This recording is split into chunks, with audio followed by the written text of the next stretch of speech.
আসসালামু আলাইকুম। এটা realme narzo 15। এটা পানিতে পড়ে গিয়েছিল। পানিতে পড়ার পর থেকে ফোনটা রানিং হয় না। তো এই অবস্থায় আমার এক কাস্টমার আমার কাছে নিয়ে আসছে। আমাকে বলল যে ভাই, ফোনটা কাল বৃষ্টির পানিতে পড়ে গিয়েছিল। পড়ার সময় ফোনটা রানিং ছিল ঠিকই, কিন্তু প্রায় আধা ঘন্টা ফোনটা ব্যবহার করার পর ফোনটা হঠাৎ বন্ধ হয়ে যায়। তারপর থেকে আর ফোনটা চালু হয় না। তো এই অবস্থা আমার এক কাস্টমার আমার কাছে নিয়ে আসছে, বলছে ভাই দেখেন ফোনটা ঠিক করে দেন আমাকে। তো এই ফোনটা আমি এখন খুলবো, আপনারা আমাদের সাথেই থাকুন। ফোনটাকে খোলার জন্য আপনারা প্রথমত ব্যাকশিলে একটু হিট দিয়ে হটগানের টেম্পারেচার স্লো করে আপনার আলতো করে হিট দিবেন। তারপর ব্যাকশিলটা খুলে নেবেন। করে নেওয়ার পর ব্যাকশিলটা যেহেতু আপনারা নতুন ফোন খুলবেন, সে সময় একটু সাবধানতা অবলম্বন করবেন, যেহেতু এখানে সাইডে ফিঙ্গারপ্রিন্ট সেন্সর এবং আছে। সেক্ষেত্রে আপনারা একটু সতর্ক থাকবেন, যেহেতু আগে এটা খোলা হয়নি। এটা প্রচণ্ড আটা দেওয়া, কোম্পানি তো যে সময় আটা লাগিয়েছে ওটা প্রচণ্ড পরিমাণ আটা দিয়ে রাখছে, সেজন্য একটু খুলতে একটু হার্ড হচ্ছে। দেখুন আমি আস্তে আস্তে হিট দিতেছি আর এটাকে উঠিয়ে নিচ্ছি। তো আপনার অল্প অল্প হিট দিবেন এবং অল্প অল্প ব্যাকশিলটাকে উঠাবেন।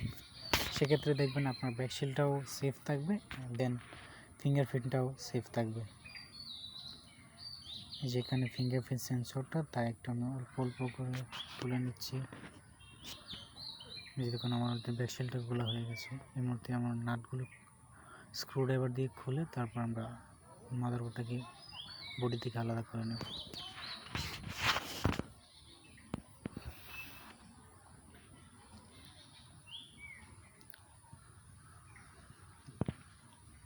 আসলে পানিতে পড়ে যাওয়া ফোনগুলো বেশিরভাগই প্রবলেম হয়, স্পিকার, ইয়ারফোন, তারপর দেখা যায় যে ক্যামেরা আসে না, এই ধরনের অনেক ধরনের সমস্যা হয়।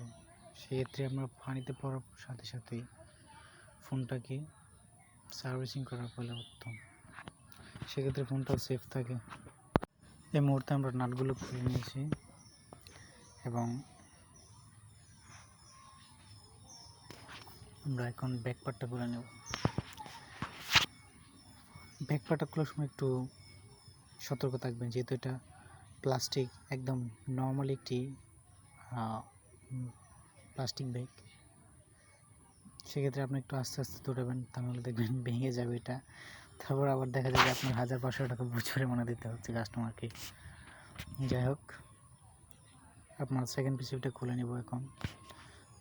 দেখেন সেকেন্ড পিসিবির নিচ দিয়ে অনেকটুকু পানি, যেহেতু পানি ঢোকার আর কোনো সুযোগ পেল না, সেক্ষেত্রে উপরেও ফিল আপ, উপরেও কোনো প্রকার পানি ঢোকার মতো কোনো সিস্টেম নেই। আর নিচে যেহেতু হেডফোন জ্যাক এবং চার্জিং পোর্ট, সেক্ষেত্রে সুযোগ পেয়ে এখান দিয়ে পানি ঢুকেছে। এখানে অনেক পানি। এখন পানিটাকে আমরা শুকিয়ে নেব।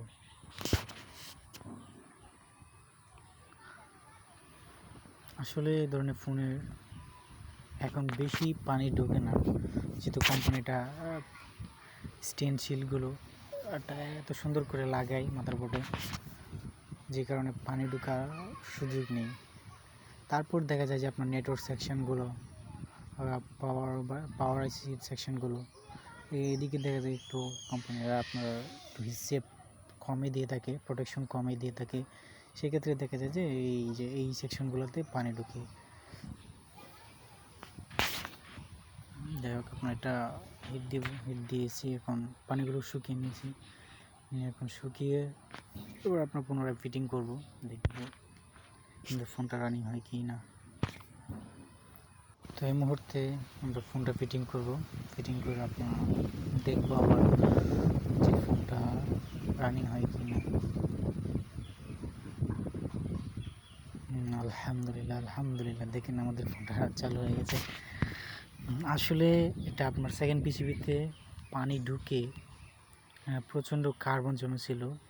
আবার এই যে চার্জিংয়ের যে আপনার এগুলো, চার্জিংয়ের যে ক্যাপাসিটারগুলো চার্জিং সেকশনে, ওইটা শর্ট ছিল, পানি ঢুকে, সে কারণে ফোনটি চালু হচ্ছিল না। আসলে মাদারবোর্ডে এই ধরনের ফোনে পানি খুব কম ঢুকে, কারণ কোম্পানি খুব প্রোটেকশন দেয়, যার কারণে মাদারবোর্ডে পানি ঢোকার সম্ভাবনা নেই। তো এই ফোনটার আপনার চার্জিং সেকশনে পোর্টের সাথে যে ক্যাপাসিটার থাকে ওই ক্যাপাসিটারটা শর্ট ছিল, পানি ঢুকে। এটা আমরা হিট দিয়ে শুকিয়েছি, দেন ফোনটা চালু হয়ে গেছে ইনশাল্লাহ। এবার আমরা ফোনটা ফিটিং করে নেব। ফিটিং করার পর আমরা কাস্টমার আসলে কাস্টমার হাতে দিয়ে দেব। আসলে কিছু কিছু কাজ আছে যে আপনার দেখা যায় যে ধরলেই ঠিক হয়ে যায়। এটা আসলে টেকনিক খাটাতে হয়। আপনি যদি টেকনিক না জানেন তাহলে আপনি এই ধরনের কাজে সাকসেস হতে পারবেন না। দেখা যায় যে আপনি এই ধরনের ফোন পানিতে পড়ে গেছে, আপনি আসছে, কাস্টমার আপনার কাছে নিয়ে আসছে, আপনি আগে চেক করলেন না, দেখলেন না, আপনি আগে মাদারবোর্ড খুলে নিয়ে হিট দিয়ে দেখা যায় যে মাদারবোর্ড ফাটিয়ে ফেলছেন, ফুলিয়ে ফেলছেন। সেক্ষেত্রে কিন্তু আপনার ফোনটা সার্ভিসিং করা হলো না, উল্টো আর ফোনটা একটু ক্ষতি হলো। সেক্ষেত্রে আপনি একটু সতর্কতা অবলম্বন করবেন, কাজের সিস্টেমগুলো মেনটেন করবেন। আপনারা কাজ করার আগে এটাকে চেক করে নেবেন ভালোভাবে। সেক্ষেত্রে আপনাদের কাজ করার ক্ষেত্রে সহযোগিতা বাড়িয়ে দেবে আর চেকিংটা। তো আমরা এই মুহূর্তে ফোনটা টোটালি ফিটিং করে নিয়েছি, গাম মেরে এটা ব্যাকশিটটা বসিয়ে দিলাম। তো বন্ধুরা, ভিডিওটা যদি ভালো লেগে থাকে অবশ্যই আমার চ্যানেলটি সাবস্ক্রাইব করবেন এবং পাশে থাকা বেল আইকনটিকে অবশ্যই অন করে দিবেন, যেন পরবর্তীতে নোটিফিকেশনগুলো আপনার কাছে পৌঁছায়। তো এই পর্যন্ত ভালো থাকবেন, সুস্থ থাকবেন। আল্লাহ হাফেজ, আসসালামু আলাইকুম।